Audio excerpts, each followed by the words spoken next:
was all started. So good afternoon, everybody. First and foremost, tell you, my name is Michael Morris. I'm the Director of Public Engagement at the Mississippi Department of Archives and History. Here with a few of my colleagues here, sitting here with me, and then out in the audience as well. I was hoping to do all service. Sure. I'm Sarah Campbell, and I'm the Director of Programs and Publications at the Mississippi Department of Archives and History, but I know some of you because I grew up in Cleveland County, and so you would have known me as Sarah Crosby.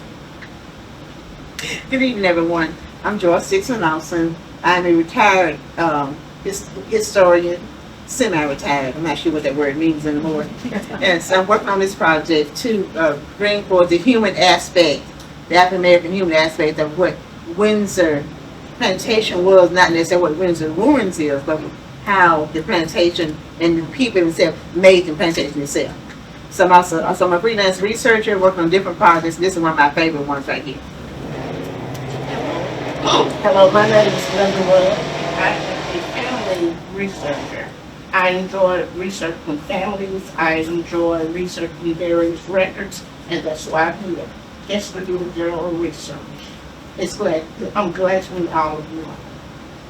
And so for the past 6 months, well, let me back up a little bit. As you all know, Windsor Ruins has been undergoing a stabilization process. While we were doing that, we thought, man, when we reopen the site, this would be an opportunity to really spread out the interpretation and tell a broader story. And that comes out of what we've been doing at the Department of Archives and History over the last 5 years. We've been working so hard to open up our 2 Mississippi museums in Jackson. I hope that you've all had an opportunity to visit those wonderful institutions.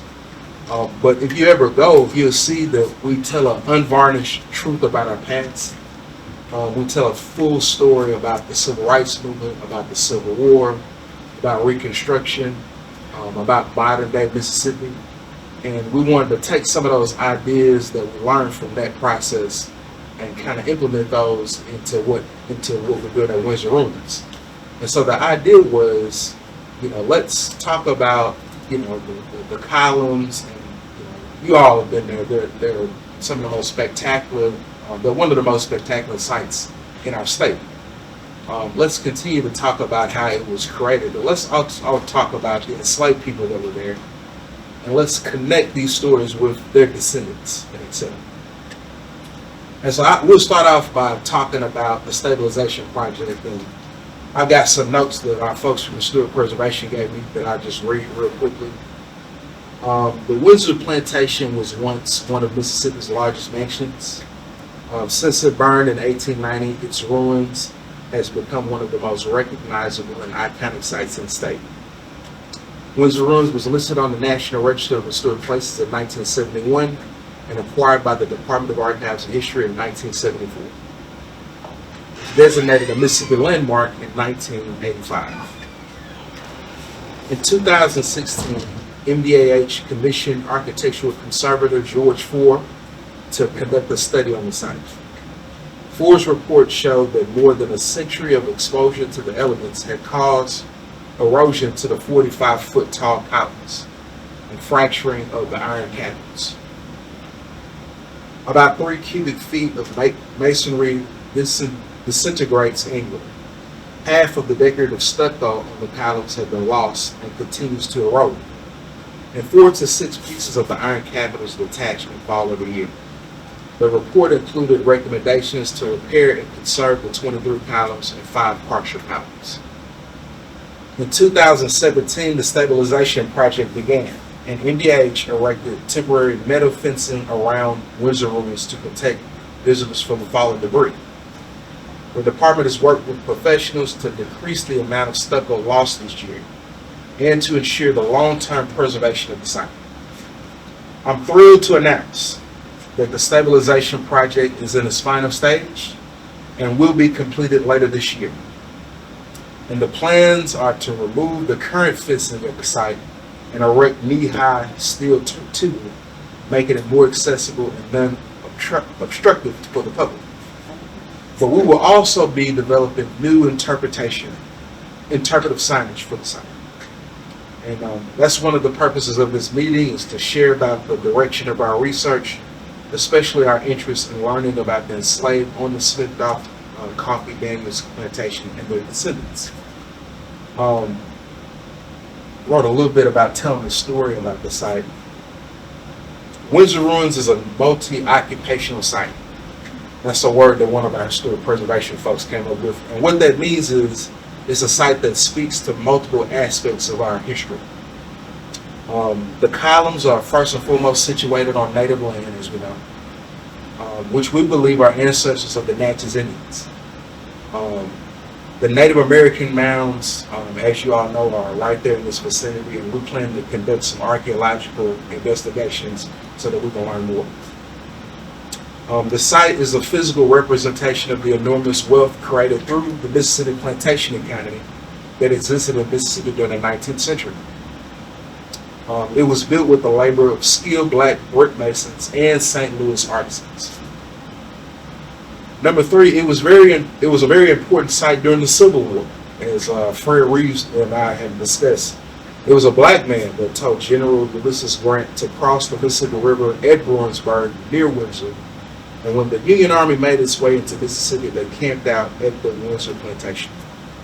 And it is important to note that the only image that we have of the plantation is a drawing by a Union soldier who was stationed at Windsor one of those nights.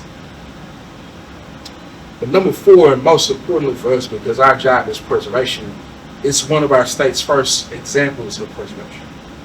Almost immediately after the fire took place, individuals were there at the site trying to salvage items that were in the ditch. And so we want to create an interpretation of this site that talks about all of these stories. And I apologize for sweating, but it is very hot outside. It's warm. Those are just some of the thoughts that I had as we begin this conversation, and we hope that you got some photos or some stories that you can share with us. And at this point, I think I'm going to turn it over to Sarah. So in telling the story of a site, we want to focus initially our efforts on the life of the structure.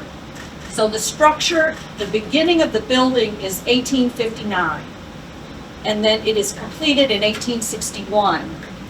The structure burns in 1890, and then in 1895, a set of the staircase, one of the staircases and some of the iron railings is moved to Alcorn. And so we look at the, 1859 to 1895 kind of is that period when it was a structure, and when, as Michael said, there was initial efforts to preserve even parts of it by putting them into use in a new existing, in a new place, in an existing structure. But it's also the story of the people. And so what brought those people to that site? So you've got to take yourself back to about 1815. And Joyce is going to kind of set the stage a little bit about what was going on in the nation and in Claiborne County that brought those people together. So, from what I understood, and this is a fascinating topic, talking about the Daniels and the Freelands coming to the area from some from Maryland, down from South Carolina, and in that general area, coming to the South right after the Revolutionary War. So they're seeing there's more land in the South where they can actually build the kind of houses and raise crops that they know that money value. So we know in the South, the crops are, the main crop is cotton. So they're using all this land and money to come to Mississippi. They come to Claiborne County. It actually was more of a territory then. Because Mississippi, it wasn't a state. Mississippi wasn't a state in 1817. So they come to the territory.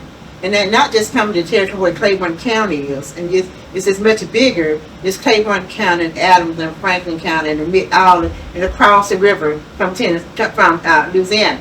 So you have all this money coming to the area, and so they build this beautiful mansion. But Windsor's more than just a plantation, more than just a big house. A gorgeous house. The first Greek columns that you see in Mississippi to be mentioned in that state. But it's more the people that actually worked the mansion, worked the land, that brought all this prosperity. Because once it's one thing to have money, it's another thing to keep it up. So you have all these people coming in, and so a lot of African Americans and slaves are being brought from the north and brought to Mississippi. Some are being brought here in Mississippi. Some come with family members, and they're sold on the plantation. So you have all these people and all these ideas. So I'm not necessarily talking about the mansion itself, but how they sustain the mansion. You have these seamstresses, and you have cooks, and you have mechanics and blacksmiths, and all these people, because it's one thing to have a house, as you land on know, homeowners know. It's one thing to have a house, it's another thing to sustain the house and the lands around it. So what we're trying to do is trying to connect the African Americans who were enslaved in this property, in this time period, to those who are living now. So that we can say that when you go to Windsor Ruins, it's not mentioned anymore, but the ruins are there, that history is still there, and you have a connection to it. We want to know what your connection to it is. You know, we looked at the census records, and we saw how many African Americans were enslaved on these properties. We looked at the will records and saw that, okay, this person is most by first names. And we did have some surnames like Wilsons and Daniels and Bashirs and Smothers, and just a lot of names that come up when you're looking at the Smith Copy collection.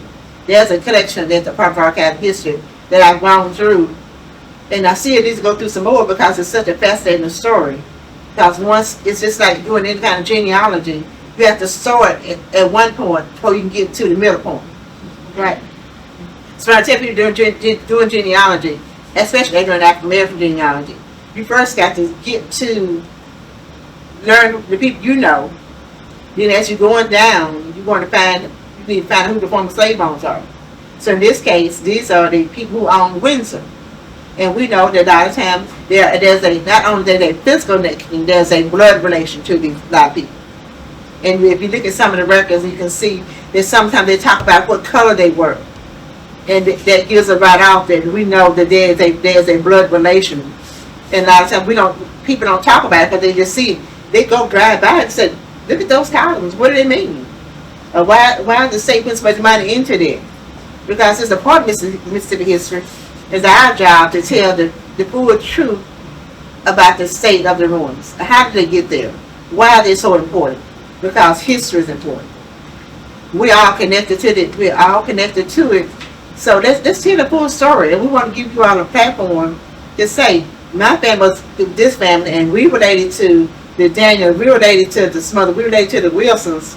And so we have an interest in making sure that those columns are stabilized, and therefore our next 100 generations come along, which is all about preservation. Yeah. So we want to know what your all stories are, and you know one story, and you go out and talk to other people, then they're going to get piqued, because word of mouth is the best advertising you can do. Because once you start talking about tea cakes, everyone wants to know. Then their memory starts sparking, just like genealogy. It's a folklore. It may not all be true, but there's a certain points in there that are true, and that's what you build on. So that's what we're hoping to happen with Windsor. And so I'm going to start with, I have a few stories to tell that we hope will prompt some memories and will make you think of some things. And so the first story that I'm going to talk about tonight is the Griffin Wilson family. And we came across this just by doing the old-fashioned, well, actually it's new-fashioned research and doing a Google search and saying, okay, we're looking for enslaved persons connected to Windsor Ruins.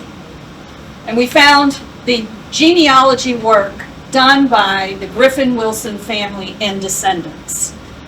Griffin Wilson married Nancy Wilkins and had children. And that generation had children, and that generation had children. And then along comes a couple of people, one named Eddie Scott, one named Patricia Bass, and they got bit by the genealogy bug, and they started really wanting to know the history of their family. And they not only worked through all of the roadblocks that one might face when one's doing African American Yes. genealogy research in this country, but they did a very generous thing, was that they shared this research online. And I'm going to share with you that there is what they say on their in their report is that there's an oral history that ties them to Windsor Ruins. Nancy told her descendants that she remembered playing on the Windsor grounds. She remembered her mother cooking in the kitchen. Now, so they said, well, that's an oral history, so what are we going to do? We're going to try to do a better job. We're going to connect. So they go to the courthouse records, and they find that Frisbee Freeland, who comes to this part of the world in about 1815, he writes a will in 1815, doesn't die maybe till 17 or 19, but in that will he names two people that he's going to bequeath to his son. And two of those people are Ned and Prissy and their children. Well, so Ned and Prissy and her children. Ned is the ancestor of Griffin Wilson. And you can follow the fact that ownership of Ned and Prissy passes to Thomas Freeland, passes to Catherine Freeland Daniell, and then the Griffin Wilson and his generation leave the plantation during the Civil War. And we'll talk more about what they do at that point. But then now now that I've brought you to the Civil War, and I've also given you what we found was just an amazing key, which was, look at what this family did. Well, Ned and Prissy are not the only names in that will. We're going to go looking for the others. Okay? So hold on to that thought. The other thing we did was we started doing newspaper research. And it was tough because Windsor wasn't really known by the name Windsor early on. So we found this newspaper ad stolen from the plantation of Mrs. S.C. Daniell on the night of the 8th, a bay mare, medium size, black mane and tail, white star on forehead and a little white on the end of the nose, has marks of the collar on her shoulders, also a large scar on her left hind leg and a large swelling on the same leg caused by a kick.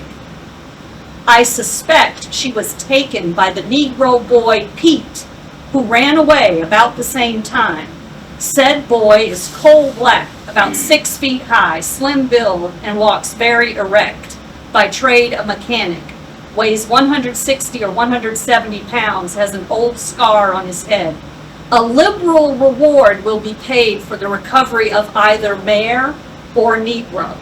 And this was placed by Jacob Westbrook, who was a factor for Mrs. Smith Coffee Daniell. This appeared in the newspaper, the Natchez Daily Courier, on Tuesday, February 24th, 1863. So what's going on in the country in 1863 is that's a month after the Emancipation Proclamation. So it was known to people, and including researchers and historians have found that that word was getting passed in through the plantation south. That if you could get to a Union line, if you could get yourself to a Union held territory, you were free. So we see that that's one thing that one of the enslaved And people just did. to translate that, basically this young boy, Pete, that was on that plantation, decided to take a horse, And he's a mechanic. and he's a mechanic, and ride with him So that's just one of many examples that we found. Yeah. So then, what did the Union soldiers say when they got here? What did they say about encountering this plantation? And again, don't find it if you look for Windsor, but you find it if you look for what they called it Widow Daniell's plantation. And so Lieutenant Benson selected 30 men from our company. They had learned that the Confederates were using the cupola on the top of the mansion to see the troop movements on the river. And so that was giving them a strategic tactical advantage. And so the Union Army says, can't have that. So they select a company, they left the Autocrat, which was one of the boats, a little after dark in 3 yawls and proceeded down the river intending to land at Bruinsburg, but we got lost and landed below the town. We left a few men to guard the yawls and we did this, that. Okay, so reaching the top of the bluffs, we made our way out to the Signal House, a known headquarters for Confederates. This was a large plantation mansion belonging to Widow Daniels, built on a commanding eminence some 5 miles from the river. From the cupola of this building, Confederate soldiers watched our boats for miles up and down the river, and General Ellet determined to break up this game. Reaching the mansion, we surrounded it while Lieutenants Benson and Elliott, accompanied by myself, knocked at the front entrance. A servant opened the door and we pushed our way into the parlor, where we found 2 Confederate officers and 4 or 5 ladies singing and having a good time. Lieutenant Elliott laid his hand upon the shoulder of one of these officers and asked him if he was a Confederate, and he answered in the affirmative. "Well then," said Elliott, "you are our prisoner." The women fussed, cried, and called us all kinds of names, but after a short tarry, we took our prisoners and returned to the yawls, reaching the Autocrat at 2 o'clock the next morning. This is the Lieutenant Henry O'Dwight, who drew the mansion in his journal. And that's the picture that he drew, and that comes out of an archive in Ohio. And so this was, for a lot of them, this was just truly a magnificent thing. This was something that they really had never seen before, a mansion of this size, and it really got their attention. Okay, I meant to say at the beginning that we have gotten this information. We know what we know through all kinds of records, as you can see. We're looking at the records that the soldiers left behind, but we also started with the Magruder family oral histories and stories. So we have Sam Magruder's oral history that he gave to the Department of Archives and History, but then he also gave one to us as high school students working on I Ain't Lying magazine. And one of the stories that he told was that his grandfather was about a 10-year-old boy when the war is going on, and this Union officer comes through the yard at Windsor, and he's on a horse that this young 10-year-old knows belongs to Thomas Freeman. And that's Uncle's horse. "What are you doing on this horse? You're a thief." Told him, called him all kind of names. Told the horse to ride him and dump him in the pond. Later, after the war, Thomas Freeland hears from Henry Clay Warmoth, who is the wartime governor in Louisiana, and they correspond about this particular incident. I remember the beautiful little mare I gobbled from you in our campaign against Vicksburg in the spring of '63, and I remember little Tommy, I believe we called him, his large eyes in surprise when I rode her over to his mother's house. Tommy had become very friendly with me, and I think it hurt him to see that I plundered his uncle of his splendid mare. I rode her until I was wounded at Vicksburg, when I returned her over to the quartermaster and had him promise he would keep her for me until I returned, when he could have her appraised and I would buy her off the government. I was aggrieved when I returned and found that one of the quartermaster clerks had ridden her to Jackson with General Sherman's army and had ruined her. I'm told she was of no more service after that campaign. He said, "I would be glad to see you when you come to New Orleans, gladly contribute what you think she was worth." They continue to correspond, and Warmoth sends a check for $300 to Thomas Freeland. Guess what he says in the letter? Now, Sam Magruder in the family story is that he didn't cash that check. He wasn't going to take that off of that union guy. Now, you know, you could probably agree to wonder as to what $300 would have meant something. So, all right. The other thing that really was a big deal that happened at Windsor was the fact that it didn't get burned. It didn't get burned because Grant and his officers found that it had quite a bit of use. Remember that signal tower up top?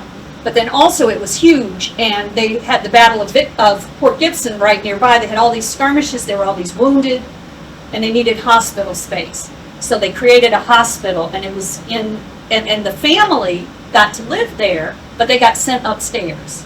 And they were guarded by Confederates while the Union was, guarded by Union soldiers while they were using it as a hospital. And we have accounts of this because Sam remembers his grandma and other people talking about it, but we also have letters from Elizabeth Magruder Ross, who was living at Windsor, and she was an aunt to Smith, Coffee, Daniell, and Catherine Freeland.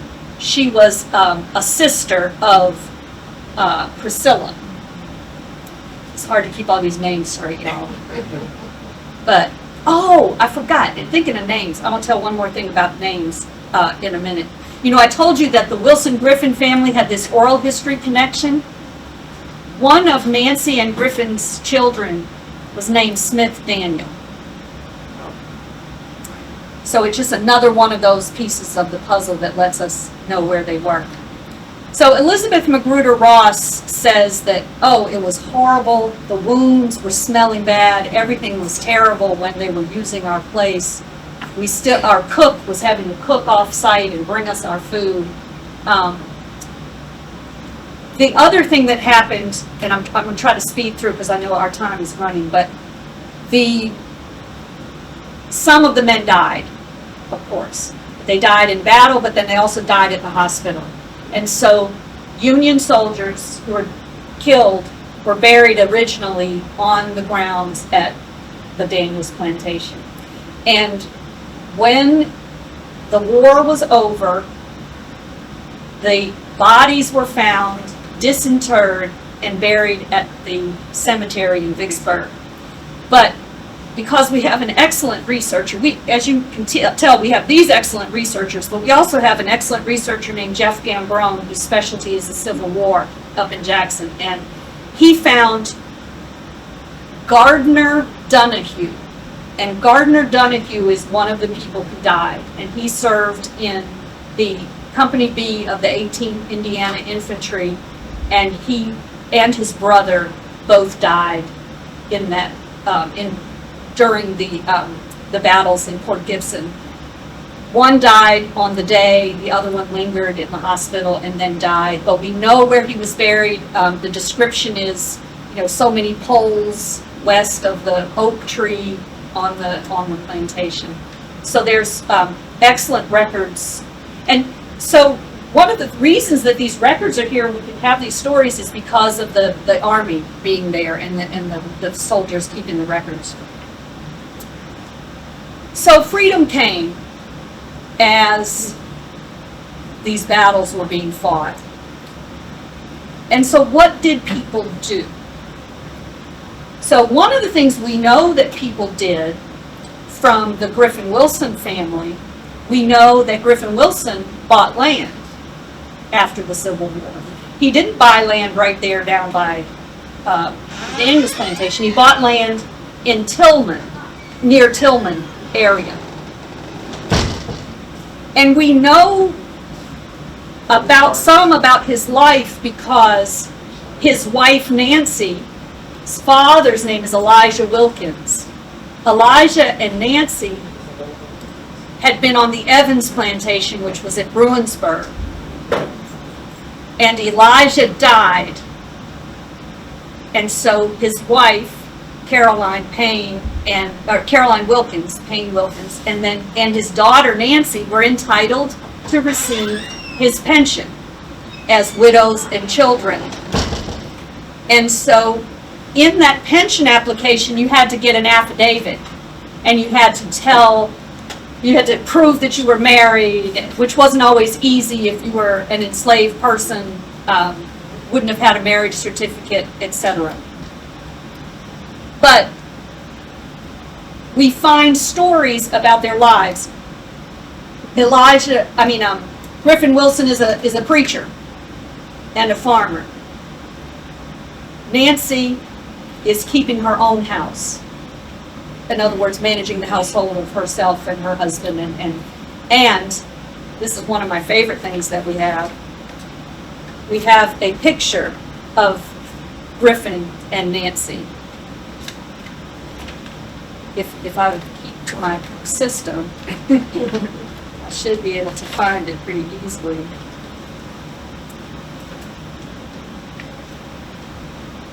Here it is.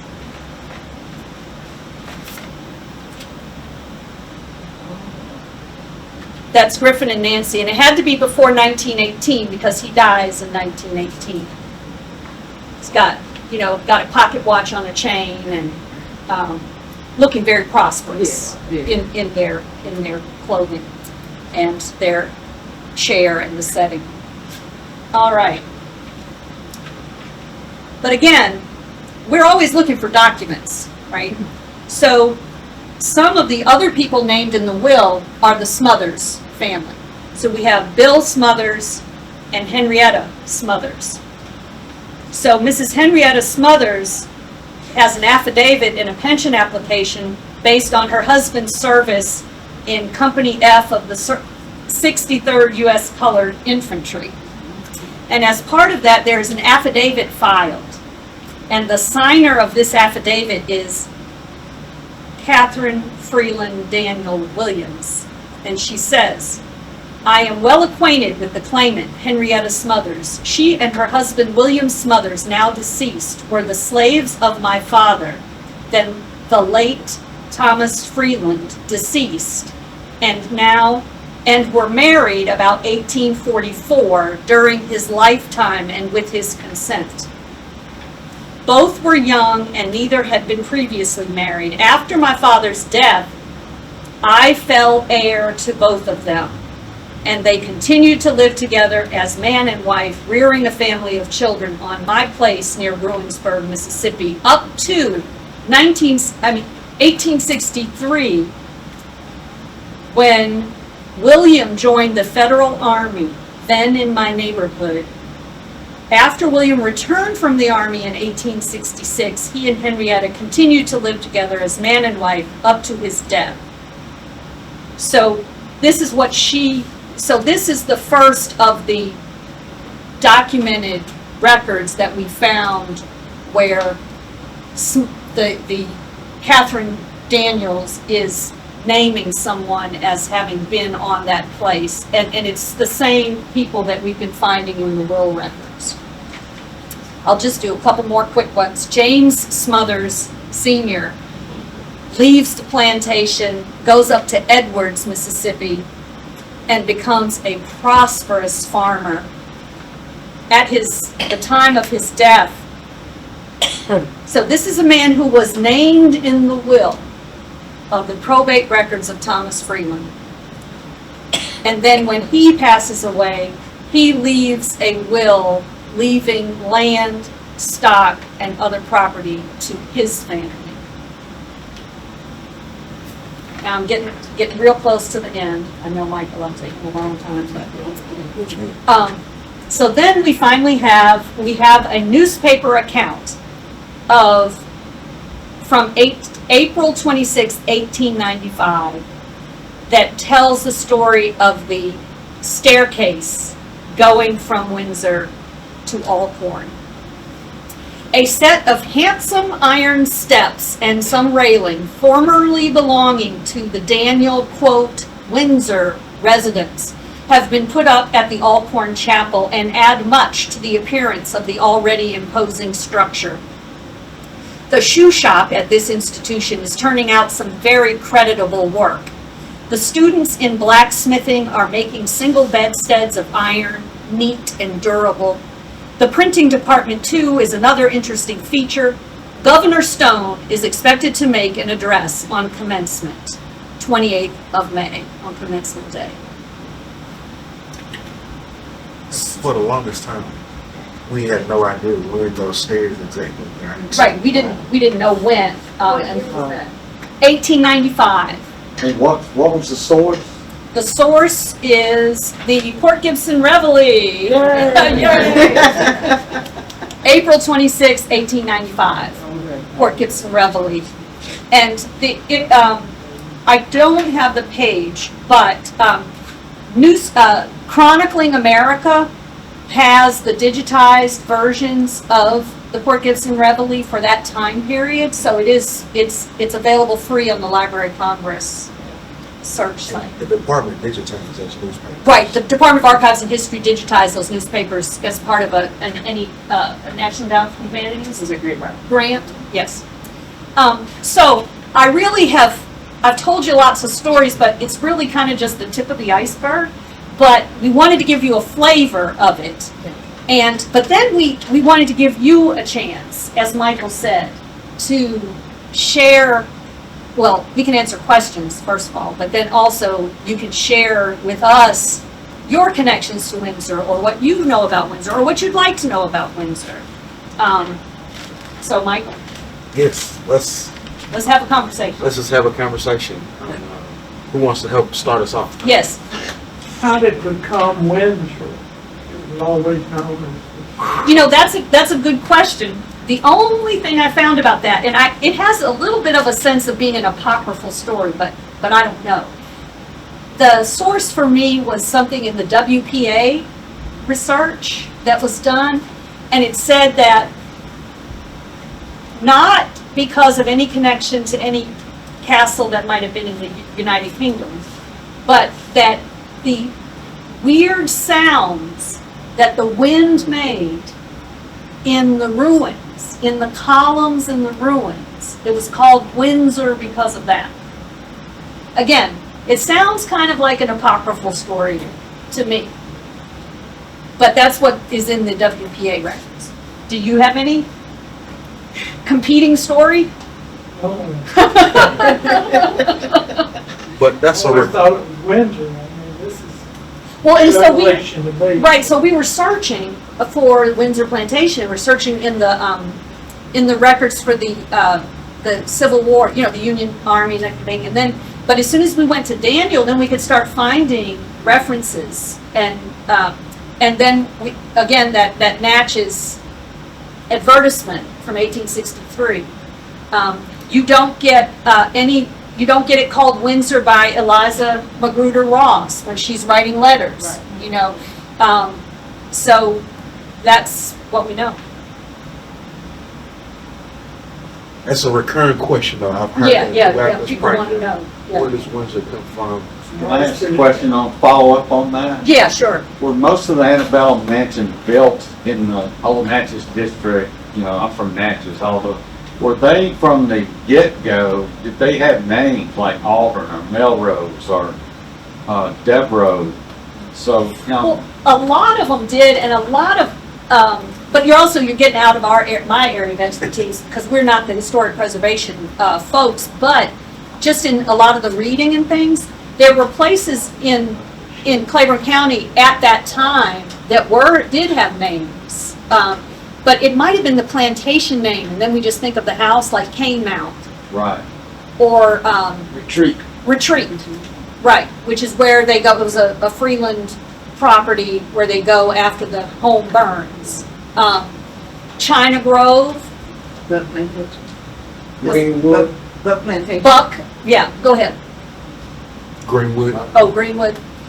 So I can't really answer that question for you. I can answer Rosswood, that. yeah. When you go back and look at a map, the Historic Natchez Foundation has a series of maps that we don't have in the archive official. But I was asking the director there, Carter Burns, about a plantation called Coventry, and he easily went to this 1865 map and found it, and it's right in the vicinity of Jefferson College. But the thing that struck me was the map is not a series of like points of departure. They're like squares or circles representing plantations, as you said. and they just fill up the map, and so the entire county was owned by somebody. Multiple acres of land or whatever were owned by people instead of what we think today, maybe a half an acre and a house on top of it. I hope that helps. Yeah, I just fear that so much was lost in that fire Which fires? Oh, the Windsor fire, yeah, the big fire. in the house itself. Right? Well, and so I have been talking with people who are members of the Magruder family. As I said, we did know Colonel Sam Magruder, and he did do oral histories for us. And I've been talking with Jane Wallman and Sarah Coleman Craig, and there are some artifacts that were saved out of the house, but not very many. And it would appear that a lot of the records too just went. And we of course would still love to find a photograph if anybody. I think that's sort of one of the holy grails of this process, is that we think that there's probably a photograph somewhere, but it hasn't turned up. Sarah, Yes, ma'am. Kitty Scruggs listened to Sam McGurk a lot. And she's got 10,000 followers. Tell them more. Yeah. Oh, I bet she does. I wasn't no champion. What's her name? This is Mrs. Chrysler, Judy Scruggs, and is she still working with the Chamber of No, Commerce? but she's Okay. around. She's around. We can find her. Mayor, Yes. did you want to tell us anything? I would like to tell you guys that as a high school student, I didn't know anything about Windsor. And I used to take the back road going to their football and basketball game. And when I got within 2 or 3 miles from Windsor, I had a heightened sense of awareness. Like I'm supposed to know something about this place. I never knew what it was until we did the research. And that was the connection. I said, my ancestors was on this plantation. And as you said, my great-grandmother, Nancy, named one of her sons Smith Dan. And my auntie, my great-aunt, named one of her sons Smith Dan. And they used to live in Chicago. Right, and that was another thing that the research is showing us, that there are people who moved away, there are people who stayed, and there's just a lot of variation, and they're spread around a lot of places. I was going to say, I do have a list. I named most of them, I believe, but While you're looking for that, I just wrote down my number 5, Great Migration. Great Migration, yeah. That's yeah. definitely part of the story. Yeah. Because What does Patricia Ross live? Patricia Bass lives in Boston, and she's an attorney. your cousin Eddie. Cousin Eddie is in Chicago. Smothers are in Pennsylvania, Edwards, Mississippi. Edwards, Mississippi, all kinds of places. But so these are the ones that we have confirmed.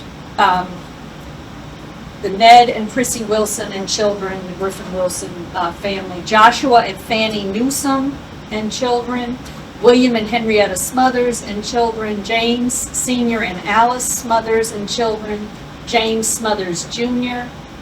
We have a record from a deposition for a pension record that James Smothers Jr. was the butler or body servant, or kind of right-hand man to Thomas Freeland. Elijah Summers, George Peters, Emmanuel Dorman. So these are people who, we have documents, and so, but again, well, I don't know if we've said this yet, but in 1860, Smith Coffee Daniel is listed as holding 150 enslaved persons, which was the 5th largest holder of enslaved persons in Claiborne County. And So we know that there are a lot of families that are still to be help discover their connection in this way. And Mr. Reeves here is not the only current resident of the county who has Oh, it's a lot of. a lot of them. Yeah, a lot of them. And, you know, people I went to school with and people who are with us. We still have 6 acres, we call it the Griffin Wilson Foundation, where he built the first house. We know exactly where that house is or was. The cemetery is right next to where the house was. And we have, he's buried there, Nancy's buried there, and my mother, my father, they all buried on the foundation. Now, we had more than that, but one of our ancestors gave us the 6 acres to preserve and make that foundation proper. So it still stands. We cut the grass every so often. Well, and Pat says that she remembers coming down to that property and that place for, you know, 4th of July picnics and things such as that there. One of the things I didn't get a chance to read you from, but those Eliza Magruder Ross letters talk about several things that give us clues as to what some of the conditions were. We know that there were different approaches during the period of enslavement to reading and literacy and church. And we do know that through her letters that not only were family members in the Daniels family, they were actively teaching people to read, to do their Sunday school, do their church lessons. But also when Charity was one of the people working on the place, and Mr. Daniels purchased a man who came down from Maryland, who was sold to a Mr. Maddox. He was owned by a Mr. Maddox, and so Smith Coffee Daniel purchases this man to be her husband. And the description of this man is that he's a fine-looking, strong man, and he knows how to read, and he's learning Charity how to read too. So when you think about the conditions people were in when the war comes and there are opportunities, some people were situated more for the opportunities. Griffin Wilson and Nancy not only had each other, they had a family that was a together family. And that family had been together for multiple generations on that same place. And he becomes a preacher. There's a lot of preachers and teachers That's right. in that family. Farmer, preacher, teacher, but then in that next generation, Pat Bassett, I like to say my folks came out of slavery and went to college because there was the proximity of Alcorn, which was an HBCU, there was opportunity. She's quicker than some of them. Some of them went to Jackson State. We'll give you a few of those. All these Jacksonians. Yes. We'll give you a few of those.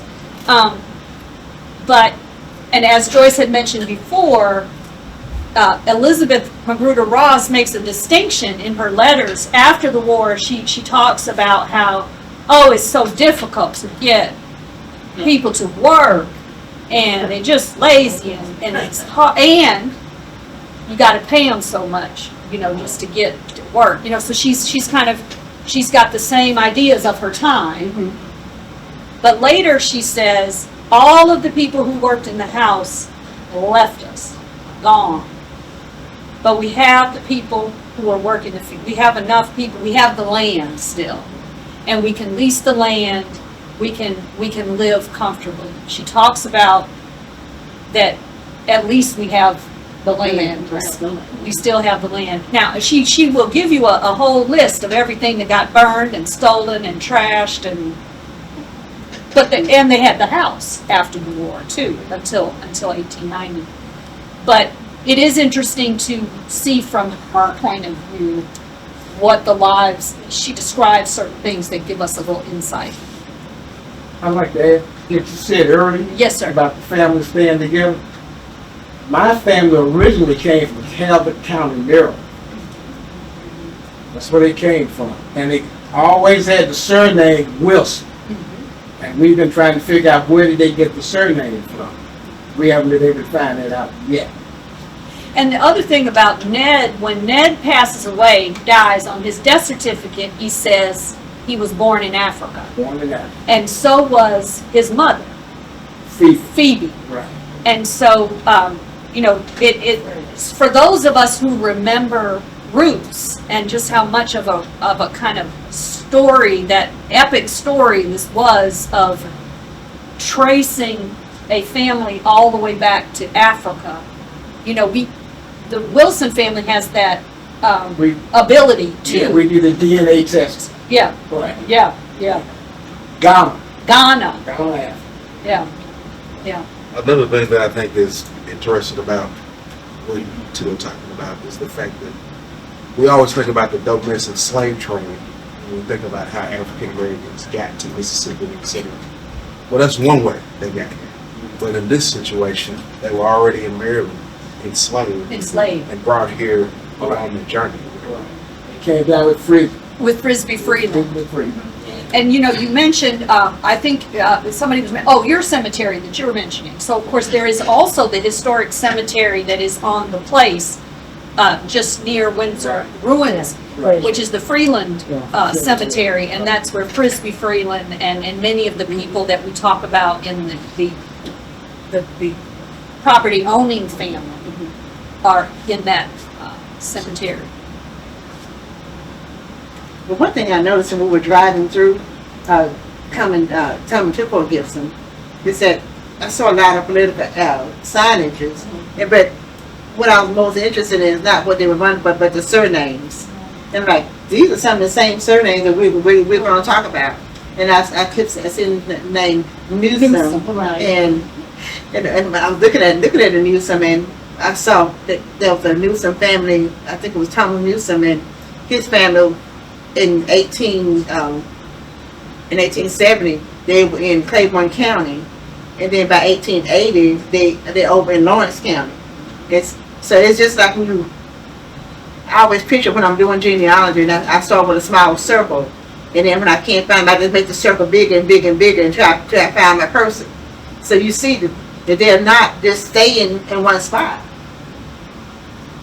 And I'm always a surname person. When I'm sitting, I'm like, okay, now where are they from?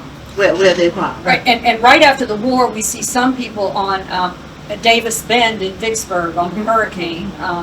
We see in Warren County and in Vicksburg, Yes. and a lot of, because you know it's an urban center as well. But that's where a lot of people were writing their depositions and giving their official testimonies, and so there was definitely a lot of internal movement.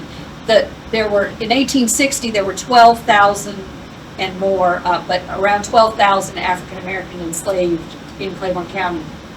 By 10 years later, there were 3,000 fewer African Americans in Claiborne County. By just 10 years later, there's 3,000 fewer.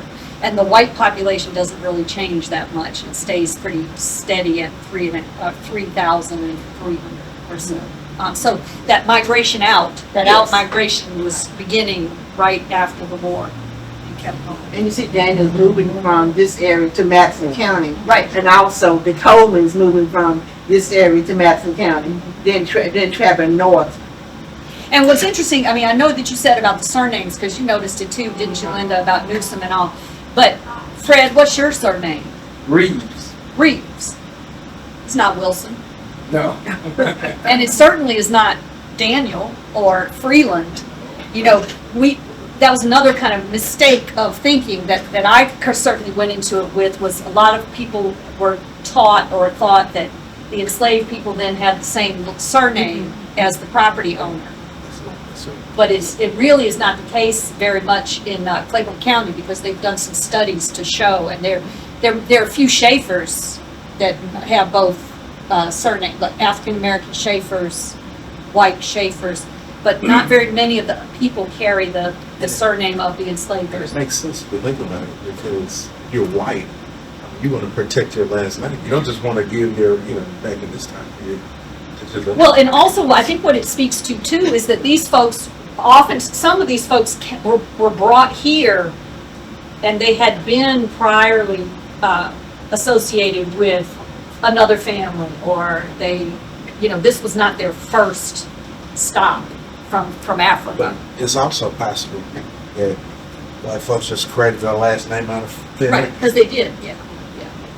One of my family members, I couldn't find them in 1870, but family lore had always said that people always say, well, that's not their real name. So that's always been in back of my ear. That's not their real name. So I couldn't find my family in 1880. I went back and just started searching just by the first name, because the first name was so it was Shadrach. And he had a son junior named Shadrach. So after I started looking at the first name, that's how I was able to trace them back to Alabama. Because in Alabama, they had a different last name. All the children were there, but they had a different last name. So then that's what they were saying, that the family, they weren't always Sanders. In 1870 in Alabama, their last name was Phillips. Right, and that could have been part too of reinvention. Right. When Independence. and you can change your neighborhood, you change the area that you're in, and you might not want a name to follow you. Right. Yeah. In some slave narratives I've read, that some people changed their name because there was always this fear that they kept the plantation name, that they could be recaptured and re-enslaved. So to get their independence, they changed their last name completely. I think the most powerful surname I've read about is Freeman. Freeman, yeah. I mean, it's so simple, but that was after A they achieved- declaration. It's Yeah. a declaration. That Right. they achieved emancipation. They wanted to declare every time you say my name, Michael Freeman. Right. So what we're going to do is compile all this information. We're going to give it to our exhibits team. They're going to develop some new interpretation. Sam, smiling. They're going to develop some new interpretation at the site that you all will be able to see. But I didn't want to leave just talking seriously about this, because we do take this very seriously. We also want to tell some of the stories of what people encountered when they were growing up around in this area with Windsor Ruins. And as an example, I can remember talking to somebody that went to Alcorn around the same time that I went to Jackson State. And they told me about having their first kiss with their girlfriend, at Windsor Ruins. Or you look online and you see somebody that got married and took their wedding photographs in the ruins. And so I don't know if anybody wanted to share, any childhood stories that they might have, or early memories of Windsor Ruins. We'd love to hear it. And am I right, Sam? We want to have some fun stories that we can tell when folks that have been to. So, including Eudora Welton taking that famous photo. Right, and Eudora Welton, and she would picnic there. She would Yes. take people there for picnics, and Mark Twain famously spotted it from the river. Can I say this? Yes. Smith Daniel was a very rich man. He can only have one plantation. Yes, sir. He had 2 or 3 that I know he had. I know he had one in St. Joe, Louisiana. That's right. I don't know where he had the others, but I think he had about 3 or 4 plantations. Yeah, there are some records that show that he had land holdings in 7 Mississippi counties, and in Louisiana and in Arkansas. Yeah. And there's amounts of land that he owned in each of these, counties and areas. And at the time that this particular census of the land and enslaved persons was taken, he had 800 enslaved persons. But that was over the vast holdings of the land. It wasn't just at this place.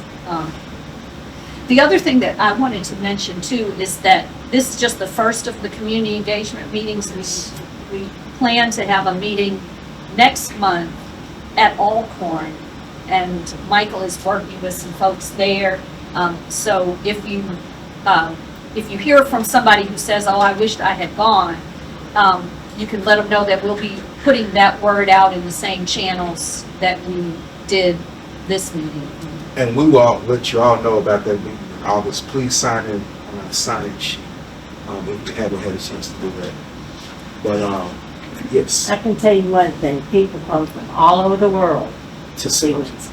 every time we pull up there, I there's a car there. They got questions. I do the director of Chamber of Commerce there in tourism. And I have a file cabinet that's full of stuff about Windsor, so I'll check through that. Yeah, that would be great. But it is amazing where they from India, everywhere. Germany, one Where time is we were Windsor? down there, yeah. One time we were down there, people from Germany were there. Oh, yeah. Michael Club, we drove by one time, there were about 100 motorcycles. We were all getting ready to do it. That's what I was doing.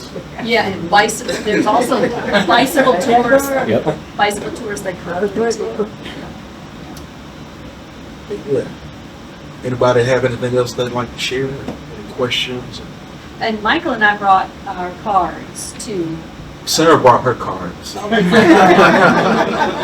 I'm terrible. She thinks the best of me. I'll put them over here by the newsletter so everybody wants one can get one. And, if you do have stories to share, you can send those to Sarah. I know people that feel comfortable telling personal stuff and put it like this, but please do send us those stories and we'll include it into this multi-gigabyte file that we're going to send Sam. With all that information. And if you're interested in learning more about genealogy research, the department has a number of resources. We have information on our website. We have some videos. Joyce has a workshop coming up in August and then another one in September. August the 12th, August September the 12th. 9th. And September the 9th. Those are in person in Jackson, but Rodney Thompson, who's our digital content specialist, he's capturing this meeting, but he's also going to capture her workshops, and so we'll put those on YouTube as well so that people can access them from anywhere. So follow the Department of Archives and History on YouTube. It's MDAH video. Thank you all so much for Yeah. coming out. Really do appreciate it. See you next time.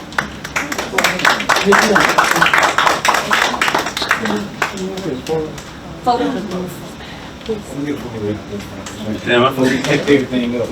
Over them. You remember me from high school, Paul Ballard? It's been a while. You know, Mr. Todd, that's his feature. Good to see you. So if you want to get a picture of him. Yeah, very. Hard to get up, is it? But he's, hey, Rodney. No. Once Mary Hey, how are you? Hello? No, that's Father David? Yes. Yes, I remember him in theater in Vicksburg. Oh, yes. Paul Ballard.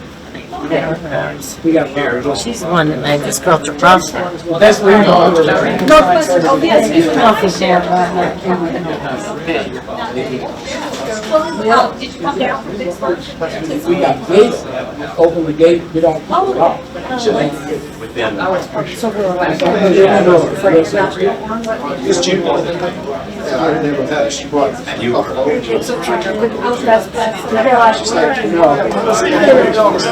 Oh, man.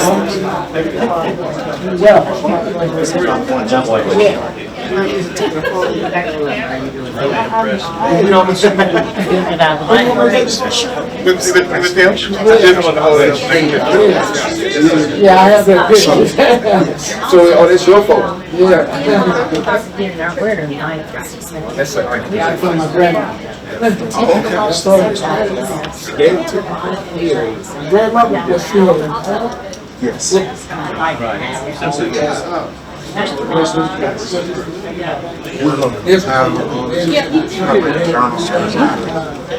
Yeah, okay, short chamber to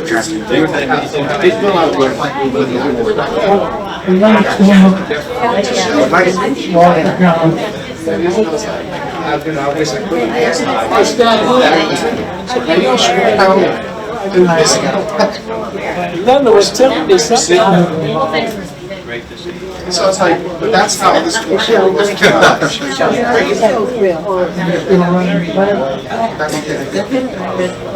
Here's a photo. Here has some printed. Oh, sure, and that was,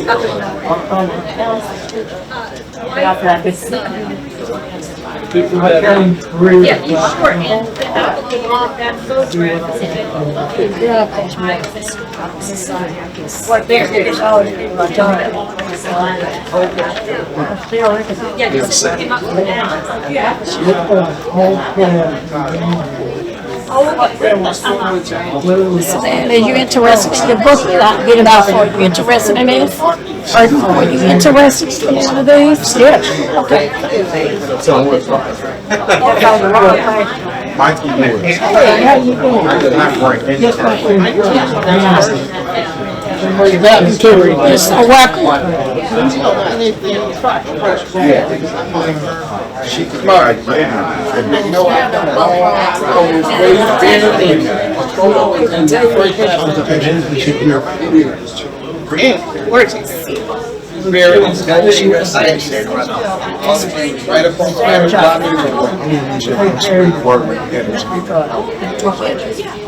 I get in touch with her. Oh, straight. I mean, it's procedure. Used to keep it But since, the guy who was cutting him, actually, he doesn't know this. But he's, surrounded by, iron fence.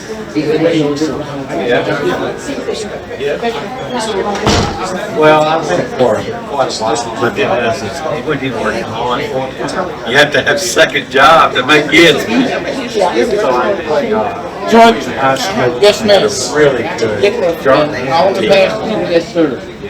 He taught, Honestly, back then, it was fishing time, it was dark. He's 70. That's, I grew up with a family taking that. Easy. Mentoring me.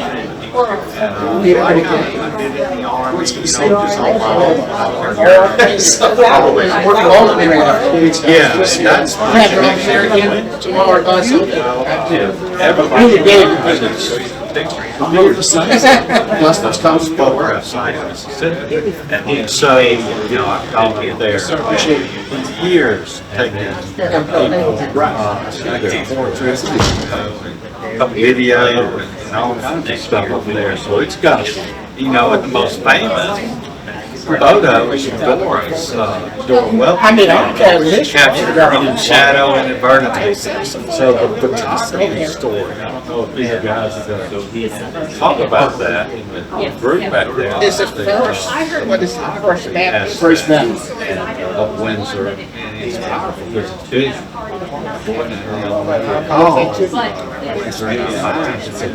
Yes, sir.